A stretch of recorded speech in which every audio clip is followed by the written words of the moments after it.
What do you think? I should do a guillotine cut on this big bitty or a freaking... I'm going to do a V. After you are. I'm going to do a crown cut. Up to you, my man. Yo, it doesn't. Am I in the frame? I got to scoot up more towards you. Yeah. Damn, my bad. I'm mad far away, yo. Everything got moved around. New studio, new mic, new setup. What's good? No, that's planned. What's up, everybody? Tyler John the Don. I am Big Skoom. And this is Skoom Speech.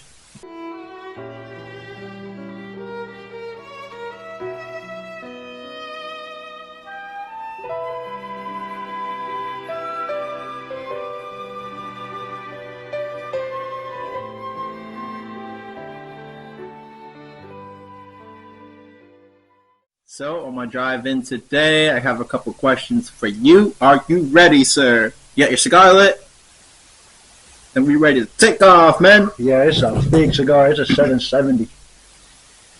I wanted to touch on about Little B. He was in our last episode. What'd you learn from Little B, if anything? Man, it really blew me away. How mature at 11 he is. In what ways? That's what he said, right? He said he was 11?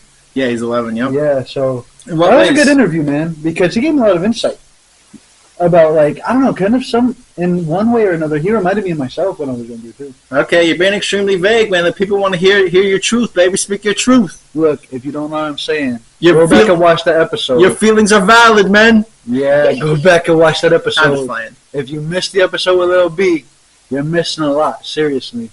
Well, no, for me, man, this is a genuine question That because guy he's really smart. it's a genuine question because, yeah, me and you didn't talk much about it after. Yeah. So yeah, I want The guy to. just went over our heads. You Good say- interview, though. You say he was mature. What proved that to you? Yeah. Just the fact, like, I get that vibe from him that he doesn't really care what other people think so much. And at the age of 11, you're really impactful. Like, you really care usually at that age. You think so? You care. Yeah. Oh yeah, I guess you're right. Yeah. You know what I'm saying? No, because you get embarrassed. Yeah, you know what I'm saying? Because Because they don't have, like, what it is to be a grown man and all that dominance, like, Yeah, stuff makes sense. yet. So they're always determined, like, I have to make a good example of myself or else I'll live this up forever. Okay. And he doesn't have that fear. At least I feel, personally, hearing what he was talking about, Yeah. that was a really good episode. Okay. Yeah. How does he remind you of you when you were a kid? Because, like I had said before, in This our... mic might want to be screaming. Yeah, well, we're both deaf. I know. In our can't even talk. It's late, guys. In our earlier episodes, I said that I wasn't really so much worried about what other people thought either. So that's just kind of the way I related to him. I never played on a sport or a team like that. Okay. He's really big into soccer, and what's cool about B though, still, is that he's big into soccer, but he doesn't let that become his personality. Okay, interesting. He has a lot more going on inside of his small little mind of life, besides just I'm a soccer player and I want to be known like Ronaldo or Messi, He's got bigger things going on that he's like, look, I'm doing good in school. I know what it takes to communicate well with people, and he displayed that with us. So we're both 28 years old, and he's 11, coming in here talking to us on a level that he held up. Yeah. That's pretty good, you know what I'm saying? But hey, I ain't 28 yet. No, it's You youngin'. But so what I learned from B, the thing that stood out to me the most profound thing was when, and I said it during the episode, when he criticized his peers, when he was critical towards his peers, towards people his own age. Yeah. I found that to be crazy because we naturally yell, so turn the mic down a little bit. Okay, that thing's strong. So many people will just hang with people, and not think much more about it. Like, yeah, like just like literally, like there's really not much to think about it, but at a surface level, but on the deeper level, there is like just a whole bunch of stuff. Like, why do I hang with these people? What do we have in common? What do I like about these people? Where did I even meet these people? What were they wearing when I was first wearing? Yeah. He obviously didn't have all those type of thoughts, but yeah, right. Dude, I could tell he's going to be a deep thinker just from what he said. Because just to be critical around people your own age at such a young age is to me, I find that exceptional. Because, and it's not easy to do. Yeah, no, absolutely not. You have to. Everyone always wants to lock you into a box. all the time, and he's always breaking that box. He's like, "Yo, fudge that box." The main reason why I found it hard to do is because the only way you could be critical at a young age towards your peers is for you because you have some sort of ideal goal that you think is better. Like, this is the ideal goal. Sure. So if you aren't doing that, then I can be critical. Sure. Like, if I don't have that goal or that ideal, then, like, we're just hanging out. We're just kids. Who cares? Sure. I think it's interesting that even as you do hand movements, you move it as if it's a graph. Yeah. Like, there's a time frame and then an expectation up here of, like, 0 to 100. Which, you know, I agree with. I do it, too. I talk with my hands a lot. But I just thought it was really cool. I just bagged that because I'm just restudying old stuff and graphs and all that right now. Okay, bet. But I agree with you, you know, and it's like he's not really worried about steady incline. He's just worried about this is where I am right now, and I'll get there when I get there. We'll worry about that bridge when I come to it. I feel like I get that vibe from him a lot. Interesting. Yeah. You're right. You read him well because I didn't even have that type of. That's a great thought. I guess I didn't think that deep into it. Mm. But yeah, you're right.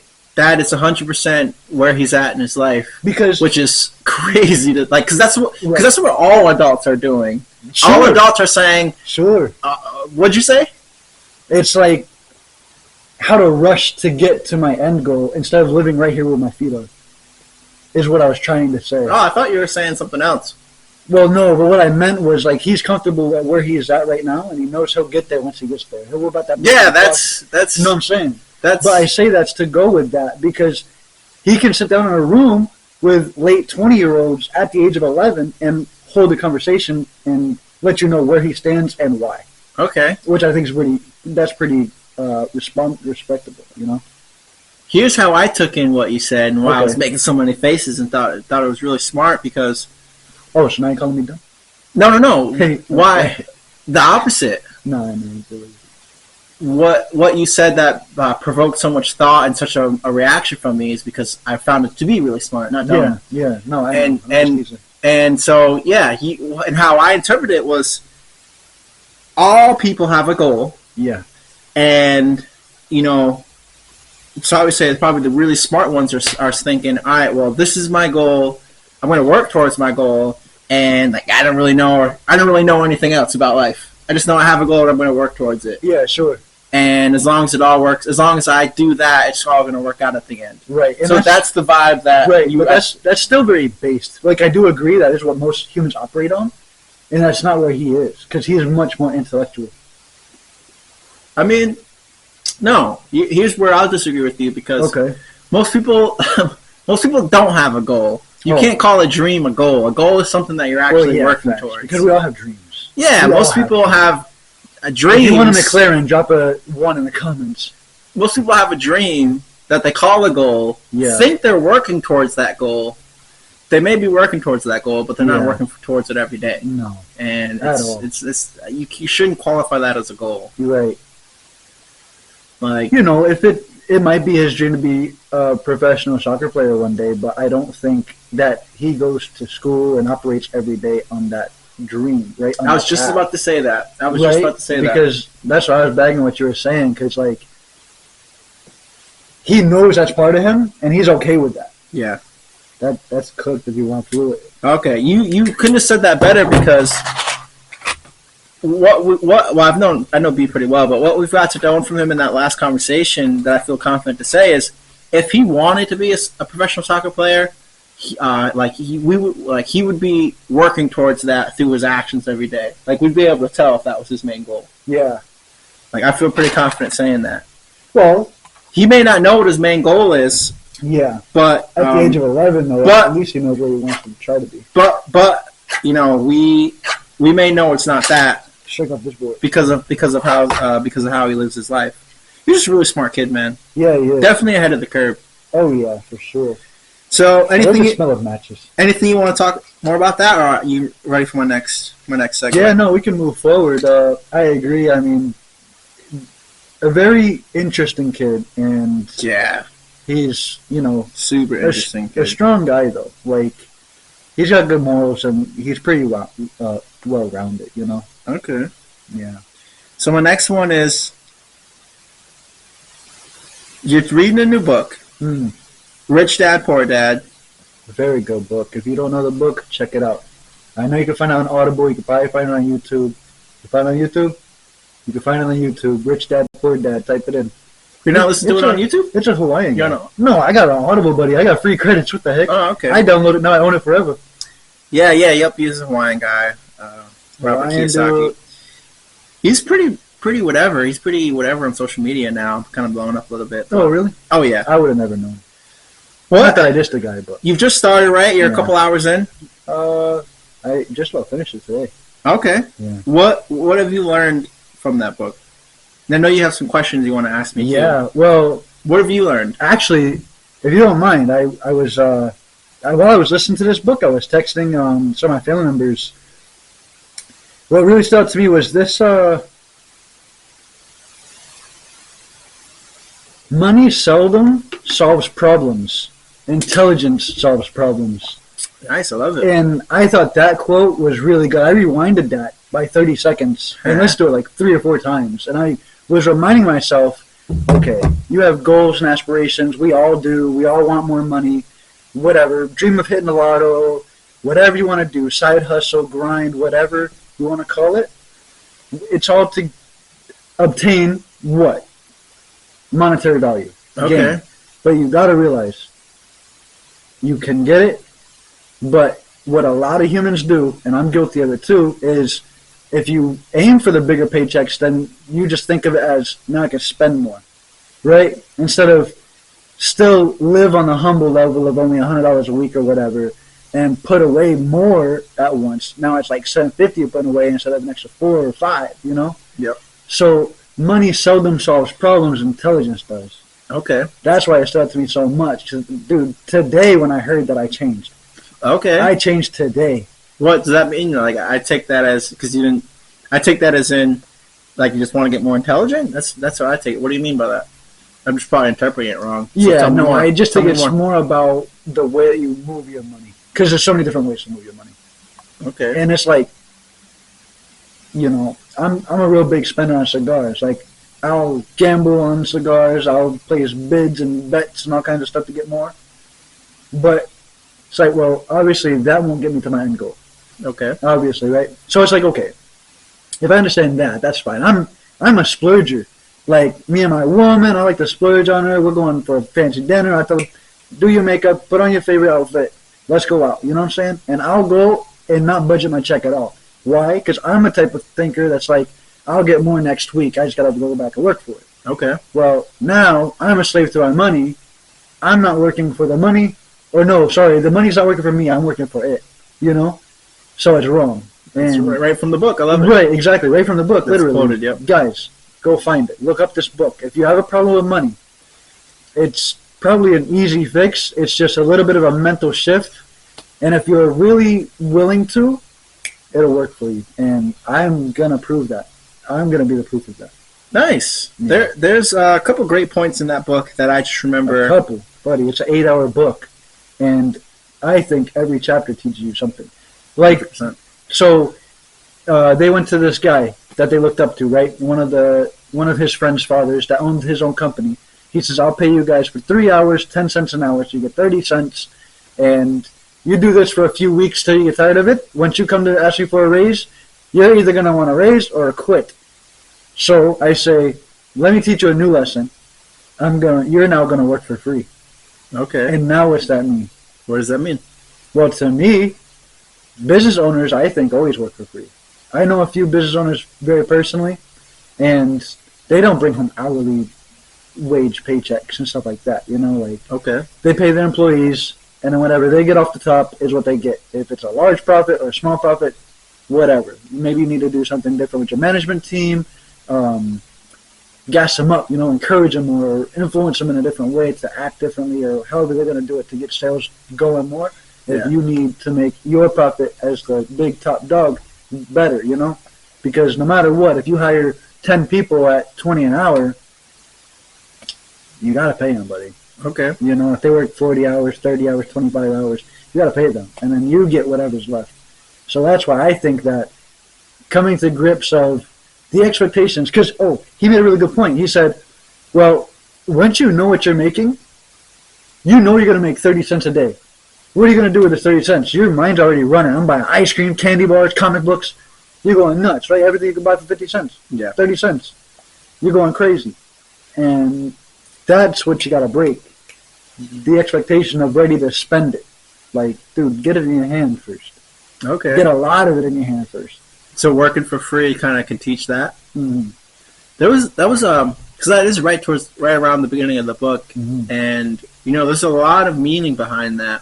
One, I also think that it was also a test. I think he also wanted to test the kids to see how bad they truly wanted to learn from him, and also I think it teaches some sort of accountability and responsibility as well. Yeah, like absolutely. If you go out into the real world as an adult, right? Obviously, no one's going to ask you or make you, and you won't work for free. Sure. But it's going to certainly feel like you are. Yeah. You're certainly going to feel like you're working for free or not getting paid enough. And nobody ever feels like they're getting paid enough, dude. Go ask one of the Tate brothers. Do you get paid enough? Dude, like, what? Well, yeah, no one. I just invested in 3 more companies today. Am I getting paid enough? I'm going to go invest in 3 more companies tomorrow. The answer is always no. Nobody ever feels like they're getting paid enough. Well, there's no issue with that. Right. Well, I don't think so either. That wasn't what I was trying to rebuttal. But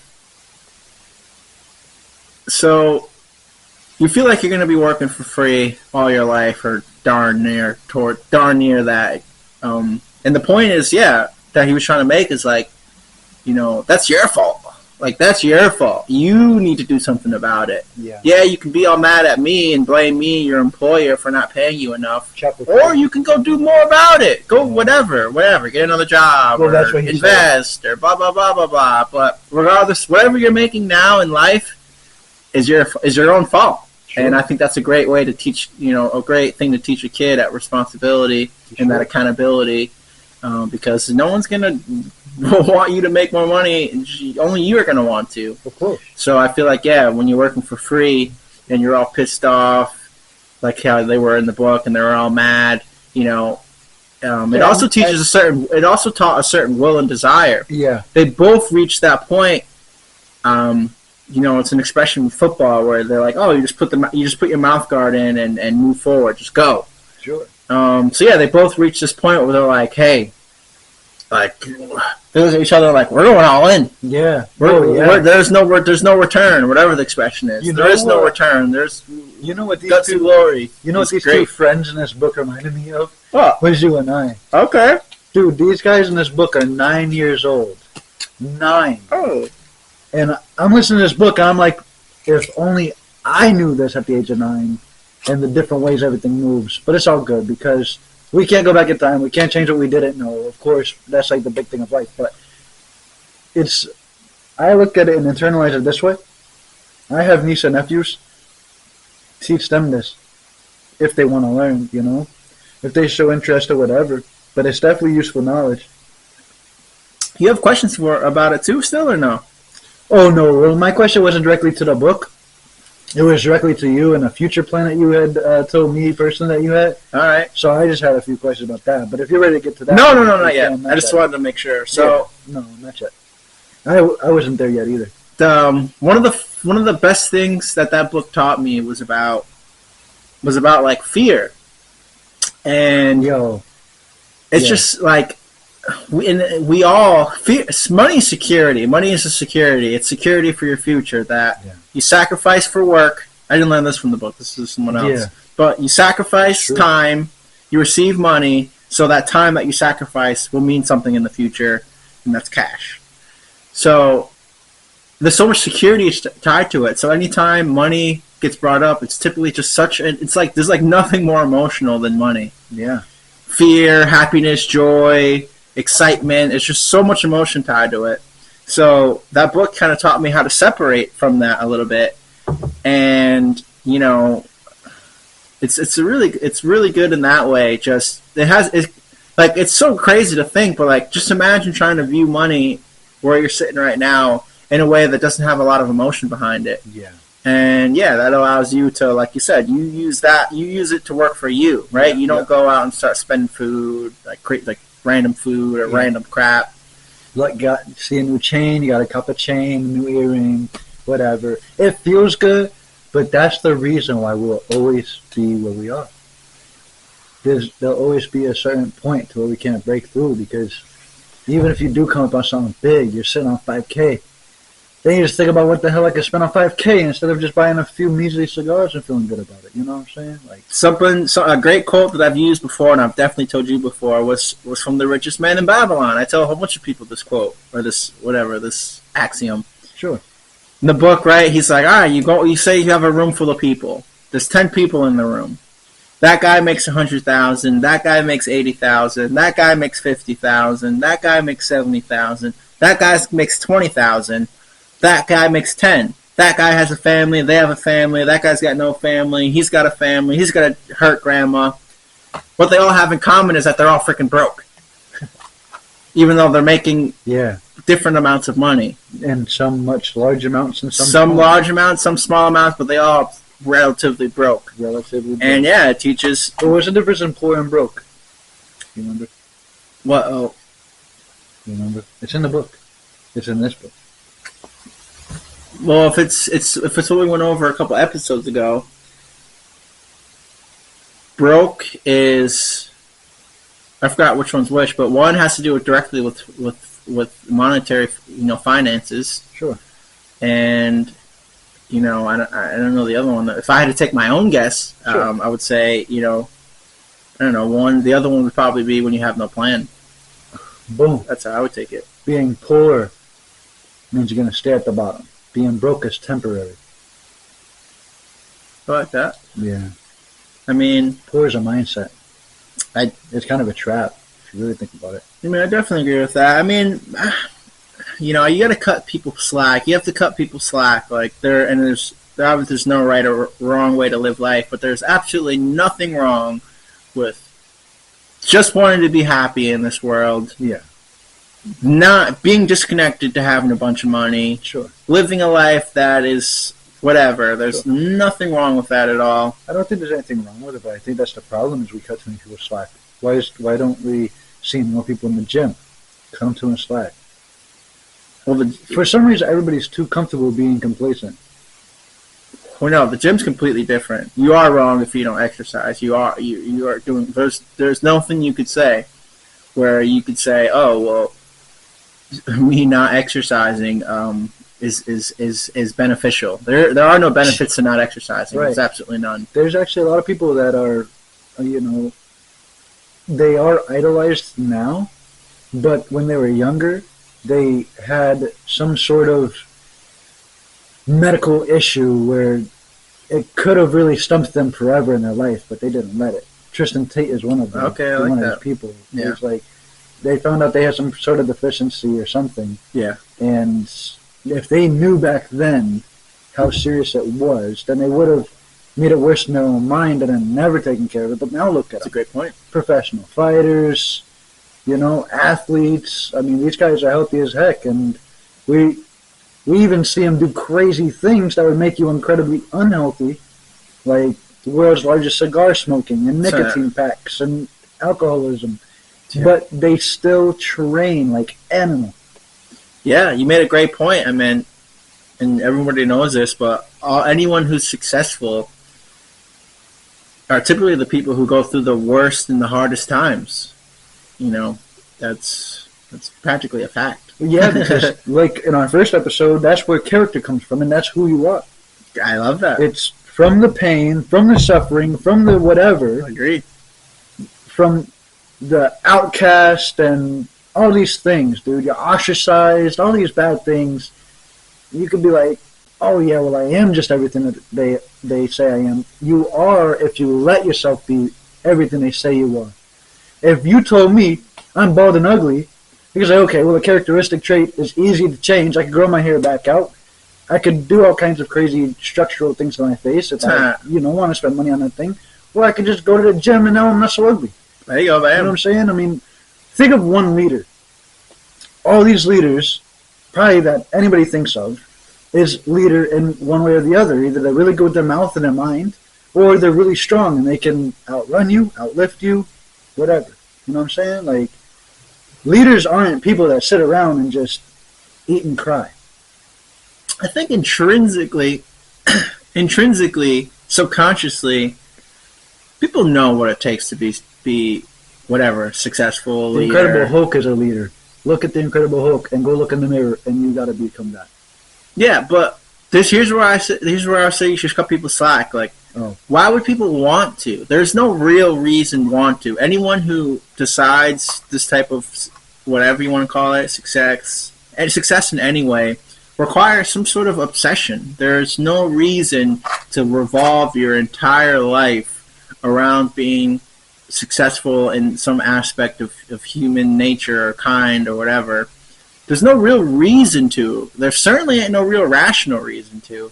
So that's why I cut people slack. I cut people slack. Like, there's a good saying, but you only live once, but that's not true. You live every day or whatever. Yeah. That's a good saying. But I like that. The point I'm making is, you only live once. For you to slave away or to put hours and hours and hours of dedication every day towards something for years on years on years, unless you have some effed up reason to do that in your mind, there's no real reason to. And so when people don't think like that or have no desire to live a life like that, they might be winning. That might be the right course of life. Like just ease of relaxation. Yeah, dude. I mean, look, do I think? Well, let me ask you this. I was asked this question once, and I really liked it. If you're on vacation every day, when do you know the difference of relaxation and just being lazy? There's no. I mean, the first thing I think of that is there's no reason. There's no rational, real reason to not be lazy. If you'd have to start talking about fear. Oh, well, what about my future? What about this? What about that? I don't know. That's not, you can't really call that rational. Just being fearful or having a bunch of thoughts from fear, really a rational thing. Maybe, maybe not, because we're humans, we have brains, we can abstract, and cortexes and all this crap. But that's why I say there's no real rational reason to not want to be lazy all the time. I mean, that's how I see it. The only thing you could fall back on is some sort of fear. Oh, what if this? What if, my grandma gets sick and I can't pay for her hospital bill? Or what if I need to do this in the future? What if I need that? What if fear? So what if I just don't try because I'm afraid to fail? Yeah, irrational. Right. But for someone like me, and I actually love people who are lazy because, doesn't that potentially make my path or my life easier? Why would you say that? Explain. Because they're lazy, so you have no competition? Yeah, dude. Sure. If I know we're both going to work at something, and I know you'll give up halfway, you're no threat to me then. Well, yeah. If anything, I try to get you involved. Yeah, come, let's do this together. Right. Because that's just going to this is going to inspire me and propel me to keep going when you drop out. Yeah, exactly. Like, if I got to do something, I'd much rather do it with someone who I know is going to drop out than do it on my own. You put in 25 hours, I put in 50, and I know you're going to fold out at 25 hours, so... Yeah, at least keep me company for the first 25. That's what I'm saying. Like, if either way I have this task that I want to get done, I can do it by myself or do it with someone who I can watch quit during it. Yeah. It's a lot more, fun and more entertaining than just doing it by myself. I could definitely see, but I don't know. I don't think it's good to let people be okay with that being regular. Well, here's why I don't mind it anymore is because, like, I've gone pretty on one end of like, all right, well, I'm just going to dedicate my life to work. Sure. And that's basically it, other than this podcast. Everything else, my life's going to revolve around work. Yeah. Since I've taken that on, and it's been a while, I could see why. Like, I can now understand why that's irrational for me to feel and think. I know that I am not completely, whatever you want to call it, sane in that quest. Dude, fudge being sane, buddy. I can't take that quest and be like, oh yeah, like, this is normal, or this makes me happy. Yeah. I can't say that, oh, this is normal, and it makes me happy to do this life, or to live this life. Sure. I know that's not true. It doesn't make me happy. Not now. Right. Hopefully into the future. And that's almost irrational, almost. Right. We always have to remember, too, what is right now is never forever. Sorry for anybody I just freaking shattered your heart, but everything comes and everything goes. There's a good saying. Everything lives and everything dies. Welcome to the real world. It's a good saying. You might have heard it, but the only thing, the only thing that's absolute about power is that it won't last forever or something like that. Yeah, or that you won't have power forever or whatever, something like that. It's pretty good, though. You know the one that I recently just heard is, what was it? Never mind. It'll come back to me later. It was in that book. But what I was going to say was this. I know, personally, number of people who, at one point in their life, they were out of shape, overweight, not happy with their whatever. They couldn't outrun me in a mile. Huh. And then I worked with them, personally, hands-on, every day, worked with them. They lost a bunch of weight, felt a lot better, and I started challenging them to push-ups, and they would start with, like, just numbers, right? Like, just say any number, and I would say yes, probably, right? But my goal is always between 1,000 and, like, 1,500, because when me and this guy first met, that's just what we did every single day. It was mad push-ups. And, I wasn't too big into the gym and all that stuff yet, but it's like you feel like you're a part of something when it's you and 5 other people doing push-ups. They're hitting thousands. Why are you not? You know what I'm saying? So it motivates you.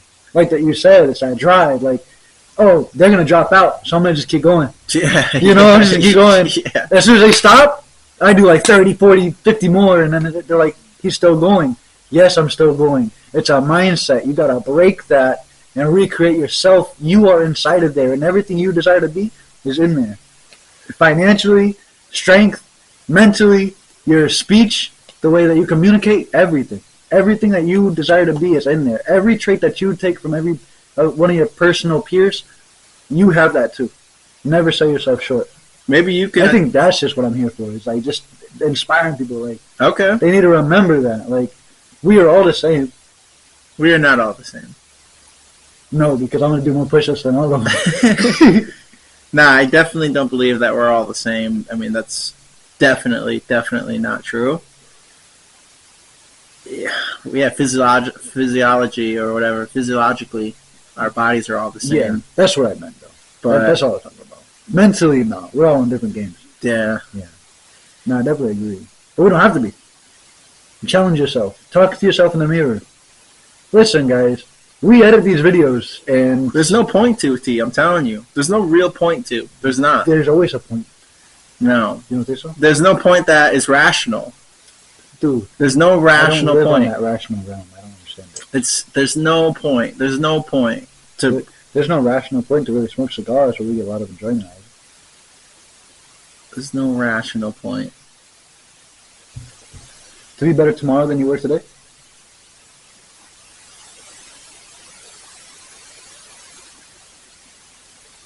Yeah, you're right. There is no rational point. So, yeah, I want to see your questions that you got for me. Yeah. So, you and I are both kind of on a similar journey as far as it goes of becoming a landlord, having our own tenants and stuff like that. I was listening to this book today, and they gave me this question, and I'll just read it as I wrote it, and then maybe when I wrote it, all the thoughts of what I had when I was writing it will come back. So you plan to buy a duplex. If we understand that an asset means that this thing, whatever you just purchased, large investment usually, generates its own value, how long do you think it'll take to pay it off and own it, being the duplex? It's a good question. Yeah. So I just want to know time frames here. Of course, the plan isn't to become rich overnight, but assets is going to be something that pays for itself. And how long, if you say a lifetime, I wouldn't disagree, but I don't think it has to be that long. So I want to hear your standpoint. So, for me, I have put some thought into this. For me, where I'm at and where I think I'll be at is I think I'll have 2 options. Well, technically 3. Option 1. Such a smooth. Option 1 is do my best to try to pay this property off with within 10 years. Yeah. I think I could do that. Yeah. And then just any money that I'm getting from any sort of tenants is essentially also going towards the principal. Well, no. Well, I meant after the 10 years. Oh, of course, of course. So after you already own it. Yep, is essentially some sort of profit. Sure. Oh, of course. Or option 2 was potentially look to sell the property after 10 years, for example. Obviously, I feel property goes up in value over time, so I think in 10 years I can make a profit that way. Yeah, you got to keep an eye on the markets. Or option 3 that I don't know much about is, I don't know, since I have a rental property, I'm showing that, not in profit, but I'm showing that it's making money, not profit, but it makes its own money at least. Yeah, it pays for itself. Exactly. It makes $2,500 every month. Sure. You know, I kind of have, hopefully, at this time I do have some sort of portfolio of other rental properties. So I'm hoping I could, do like whatever they call it, like a home equity line of credit or whatever. Yeah.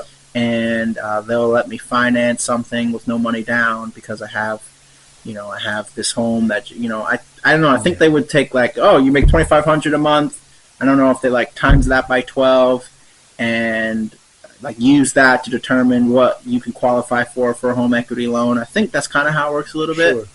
And then, I can just use that to get another property or something. I agree. I believe that as long as your credit's good too, and it obviously would be because theoretically all of your payments would be made on time if you have other people kind of paying that for you as it works itself out. Well, I still don't know too much about that. My plan would be, of course, to get like an LLC and put the properties in that name. For sure. So I don't know when you're doing that. I don't know exactly how credit works. Yeah. When you're doing that. I don't know that yet. Those are my plan. That's my plan. Yeah. So 10 years, you plan to have it achieved. One of those. 10 years after you purchase it, of course. Yep, one of those. And then you desire to have an LLC and then most likely purchase another one and do it again. Yeah, well, I'll definitely have an LLC. I'll definitely have an LLC when I go to buy this property. I'm hoping around next summer. Yeah. And, 10 years is my window to pay it off. Yeah. I think I can definitely get it paid off in 10 years, regardless of what price it's at. Okay. And so I would either go all in on that option. Yeah. Do the 10 years, and then from there, look to sell it, or just keep it. Or before that 10 years has eclipsed, I would look to use it as the home equity line of credit or whatever. Yeah. I'd probably do that. The following year. And I guess I could still do those same options, still look to pay it off in 10 years. So that's probably what I would do, yeah. Makes some more sense. You ever heard about a timeshare? I've heard about timeshares. I don't know too much about them.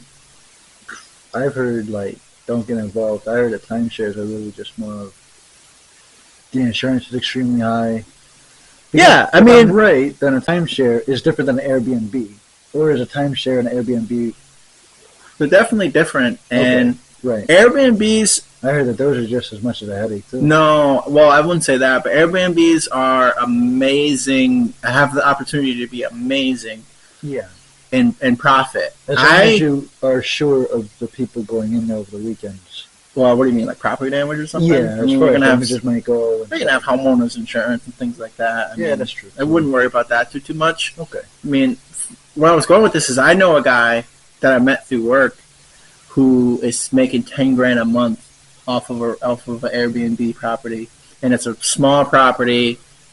Probably in mint location. It's right near Foxwoods. See, he's making $10,000 a month. Location's everything, and that's everything. If you want to open up a steakhouse or a coffee shop or your Airbnb, what attractions are in the area? I always think of beaches. I grew up down south in Myrtle Beach. Yeah. And I just naturally think about the Sky Wheel and the Ferris wheel and all these attractions. I just think of that stuff. I think of that like South Florida. But man, prayers go out to South Florida right now because they're going through it. But I don't know. I think location gets whatever it's called. It gets iffy. Well, no, I think it's almost, I wouldn't say overrated, but a lot of people put stake in, location, three most important words. Okay. I think it's more of what you get the price of the property at. Okay, that's true. That's what I think. I mean, if you find a really good deal and it's not in the best location, I think that's potentially better than, maybe not a super great deal at an amazing location. Yeah, you and I got one, I think it was, almost 2 years ago now?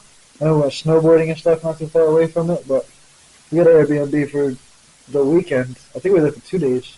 Only one? I don't remember. Yeah. I don't remember.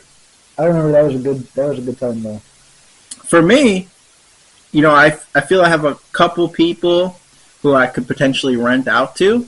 But if let's say I had no one, I would 1,150% do the Airbnb. Me personally. Yeah. Just because the turnover rate is blindly, I would blindly Airbnb a property. Well, anywhere, just depending on what price I could get it at. Blindly. Here's a good good question. If you did pay off your apartment complex or whatever you want to call it, right, the duplex, right, in less than 10 years, would that be something that you would still probably be up to get into still anyway? Just buy a cheap little house in a mint location, maybe like $350,000 home, and then just buy it just for the idea to Airbnb that. Wow.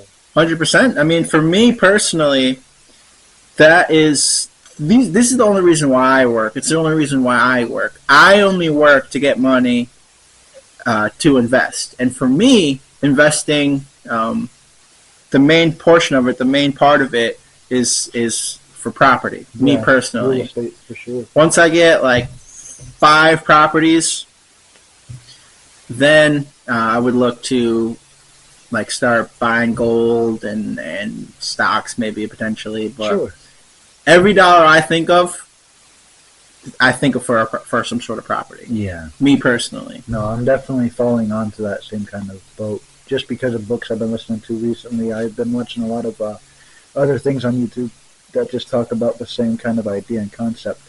And I have a lot of family members too that's pretty much all they do too. Like every 5 years or so, they'll just buy a new house and just sit on it. Like they'll fully furnish it and everything. And I don't know if they one day sell it furnished or whatever. I'm not really sure how they do it. I don't really have these conversations with my family members like that. But I can definitely see the blow up in it. You know what I'm saying? Like. And for me, there's so many options in the world, though, too. Like, don't close your mind in only on one box. I'm not having that conversation with you and I, but I'm having a conversation with everybody here because, it's good for a young mind to get ideas, but there's so many things to do. I mean, you can get into buying and selling cars. You can get into even buying, like, high-class cars and then just renting them out, like Lamborghinis. Yeah, Lamborghinis. But, I mean, shoot, people want to even just drive around a nice Mercedes. If I fly into another state, I might want to just drive around in a Mercedes instead of a Kia, or rent a Honda or a Lexus or something too. So these are definitely options, and now they have them online on your phone to where you can find out through Enterprise. They have like third parties too, other people that rent out their cars like that. And my sister recently just went down south, and she rented a car, and it was some guy, he posted on his own and everything, and it's his own personal car. And he's like, yeah, I just own this one, and I drive that one over there, but I own this just to rent it out to people like you, fly into town, just need a car to drive around. Boom, he's probably making $50 a day, you know what I'm saying? And it's like I said, it's not going to get you rich overnight, but if that car is paid off, the insurance is relatively low, you're going to be making money. I'm almost against starting businesses.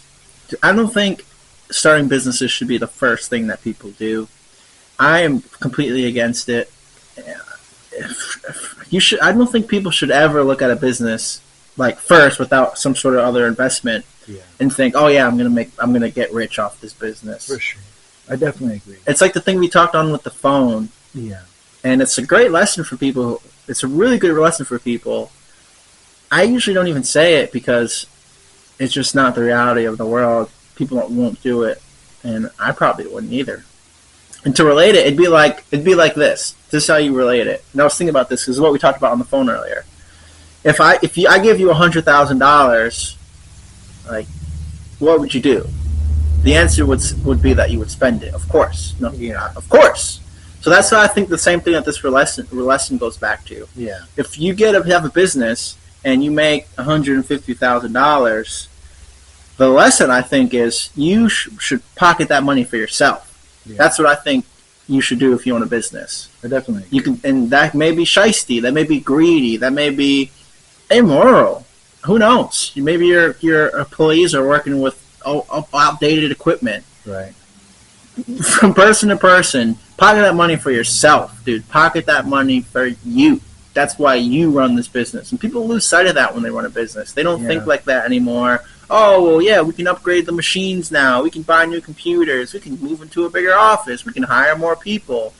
All of that comes with spending and spending. And that goes exactly back to how you would feel if you had $100,000 free. Yeah. You would, okay, cool, I can buy a car now. Yeah, it's sure. and so I think it's that same feeling when people have a business that's making a bunch of money. Right. They just think, oh, well, now I can just do this now. Yeah. Not, oh, I can buy this for myself. They think, oh, well, I can reinvest this into my business now. Right. And to follow up with what he's saying earlier, we were talking about this on the phone, and I told him, I said, don't fix what's not broken. Like, I like to relate everything back to owning your own coffee shop and things like that, but like, don't buy a brand new espresso machine if you've already sold 10,000 cups of whatever out of whatever you're making them in. Keep doing that. Like, but that's there's no problem with that. That's not the reality, and that's why I brought it to the $100,000 thing. Like, that'd be like me handing you $100,000 and saying, "Todd, don't buy anything nice with this." It's the same exact thing. Where I am personally, look, if you told me that a year ago, I'd say, yeah, right, dude, you're tripping. But now, you would buy yourself something nice. Back then, yeah. Now, today you still would. I would invest in something. And buy yourself something nice. Probably not. No, of course you would. I would buy gold. You'd buy yourself something nice. I guess that's something nice. You would buy yourself something nice. Yeah. That's buying gold is something nice. That's why I think invest in it, something else. That's why I related it, because do something with it. Because it's that same logic. It's practically impossible. Yeah, if you get $100,000, you're gonna buy yourself something nice. Yeah, you're gonna invest $90,000, but you're gonna invest $99,000. The $1,000, you're gonna buy yourself something nice with $100,000 or something. So I think and that's how it must feel with the successful business. But instead of saying buy yourself something nice, it goes to you're gonna buy something to reinvest into the business. It's like almost feels that inevitable. Like it's just that's what people are going to do. That's what they're going to do. Yeah, they don't buy themselves something nice, but they buy it for the company. Exactly, they're going to hopefully increase your sales, but that's not a guarantee. And that's why I think, and just so that whole philosophy and that whole supposition. But you're right though. Every single human would. Like you can't get. Yeah, look at everybody who wins the lottery, dude. They go back to being broke within the same year. They buy a Range Rover. They change the oil once, and now they can't afford to drive it. Yeah, I mean, it's crazy, but that's the reality of it, and that's sad. You know what I mean? I don't think you can. Well, I don't think there's anything wrong with it necessarily, but I don't think that you can actually run into some money and then do nothing with it at all. Or go to the bank and just put it in like 4 different accounts and just leave it and let it just build its own equity. Because that's natural, though. Like, what else are you gonna do with it? Well, why in the world would I have it? Why would I fight so hard to one day get it to then use nothing with it? You know? Okay. I think that's kind of where, morally you can figure out a whole bunch of different ways to do this, or I can spoil my girl, or, like you said, buy a new car, or all these things, but you're never going to figure out something to do with it, something that you weren't able to do before. Yeah. Yeah. And even if it's get a haircut with $100,000, yeah. I mean, you got a haircut, so it's hard to say that still, but I definitely agree with you, but it's so hard to say, don't do anything with this. Even investing in something, like, say you got $100,000 and you start a landscaping business, so you go out and buy a trailer and a vehicle, all relatively cheap, under budget. You get the mower and everything you're going to need for all this stuff. You still bought something that probably you're going to find out in a month or two, okay, I have all these things, but then maintenance costs, and now you're still fudged, Yeah. And it pays to advertise, too, so you can't just, like, boom, hey, I'm new in the neighborhood, You could. I mean, I've made a lot of sales door knocking. I know you have too. So you can, but it's difficult, buddy. It's so hard. And I wasn't trying to relate those two things exactly the same. I just meant like how it must feel. That must feel the same. Mm-hmm. But, and I swear, dude, the reality is, and it's probably immoral, dude, but if your business makes you money, you should keep that money for yourself as the business owner.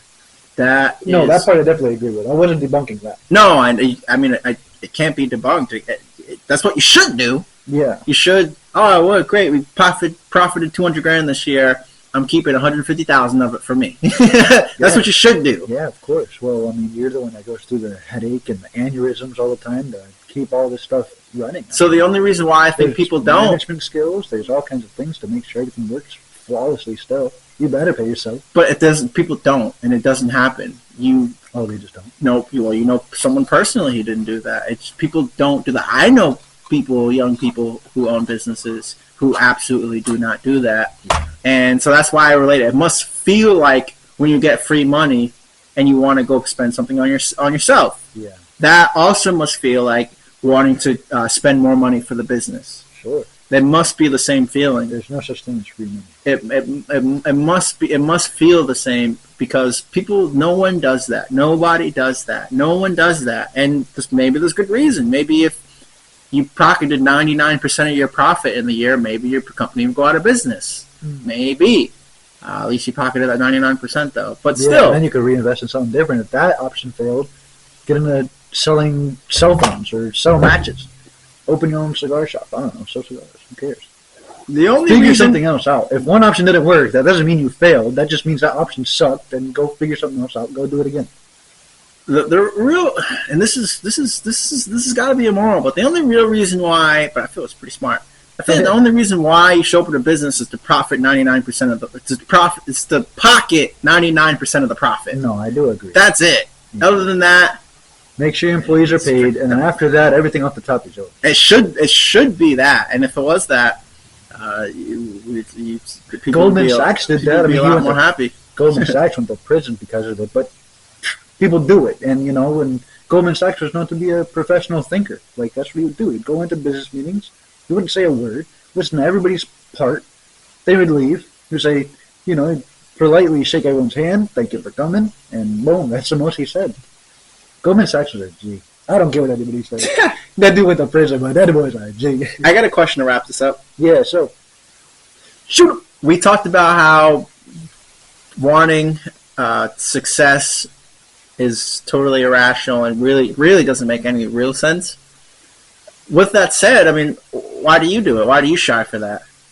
We know it's going to be irrational. It's going to be greedy. You think so? Yeah, everything's greed, isn't it? You think so? Well, yeah.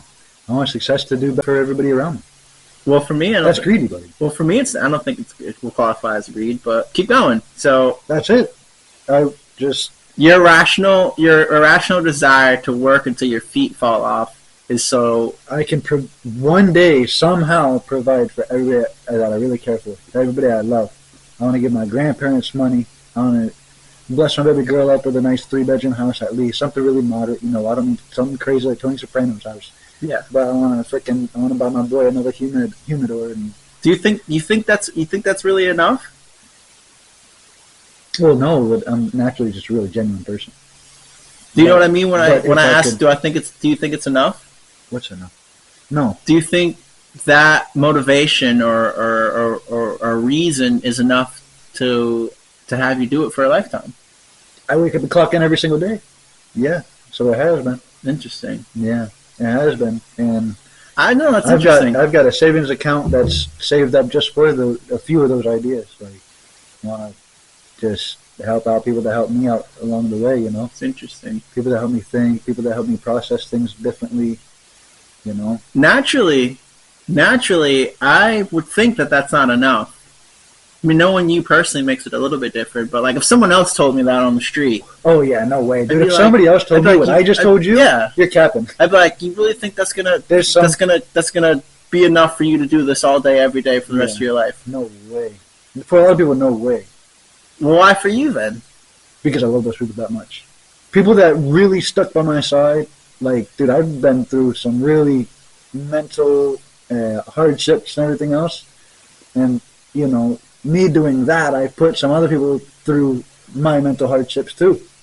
And they still support me or help me. They still pick up my phone calls. So it would be wrong for me to say, I worked this hard my whole life. Now I'm 45 years old and I can finally pay you guys back, for me to say, I don't want to do that. You really think that's what I want to do? You really think it's enough? Yeah. Okay. Dude, even if it's like, we're talking about a lot of work and a lot of sacrifice. I'm talking about, I don't even care if it's to the point to where my knock on wood, they haven't, but my grandparents passed away, and I have to cover their funeral by myself. Like, so their kids That don't drives have to feel you? it. Dude, everything drives me. Crazy. Yeah. For me, it's a lot simpler. Simpler. It's simple? Well, yeah, you just, because in your head, you're thinking, you're probably picturing 5, 6, 7, 8, 9 people, right? Mm-hmm. So yeah, mine's one person and it's me, so that makes it more simple. But for me, Oh, no way. I'm not personally self-motivated. well, technically you are, but Well, I guess, yeah. for me, it's I've figured this out. For me, it's really simple. Really, for me, I found out just if I'm not working, like it makes me like nihilistic is the word. Like it really starts to make me question my own existence in life and everything. Yo, I know that. Just because you start thinking too deep. Yeah, well, I mean, I guess technically, yeah. Like You just lay around, got too much time on your hands, and then you're like, what is the point of anything? Yeah, really, it makes life feel pointless and vaporous. That's why I work 7 days a week. Yeah, oh man, I run away from that feeling, and that's where that damage, that mental damage I was talking about a second ago, that's when that comes in, is whenever you're just home too damn much. So I work 7 days a week, and it's like, why am I here? Because I want to give somebody something. Okay. I want to buy my sister a car. Yeah. Probably like a year or two ago, my older sister and I got into a car accident together. It was all my fault, and I am physically, personally obligated to buy her that same car again. Nice. Yeah, that's just one thing that drives me. So, yeah, that's just one. And I have a lot more other reasons why I want to do other things for other people. There's a good expression, and it's with any why you can overcome any how, right? Yeah, my kids. With any why you can overcome any how. Why? Because I wasn't in my kids' life while they were younger. Well, I was, like, until my oldest was 6 or 7. Then everything kind of fell apart, and then I just went off nomad style. Yeah. And, yeah, so I have 4 kids already, and they're going to know when they see me in the future that I never stop loving them, because I'm going to have something to provide for them. Okay. So that's one. That's 2 reasons right there. Boom. That's 2. I got to replace the scissors car that I totaled, and then my kids that are gonna know, like baby, I never stop thinking about you. Oh God, they'll find this video 10 years in the future and be like, huh. But peace and blessings. I've always been here. How's your stogie? Dude, this Flathead 770 is one of the smoothest stogies. Interesting. And my headache did go away. Yeah, I needed nicotine. Nicotine. It was a big Johnson too. Nicotine withdrawals. This thing was crazy. We're ready to wrap up? Yeah. This has been Skoom Speech. Yes, sir. You guys have a good one. Thank you.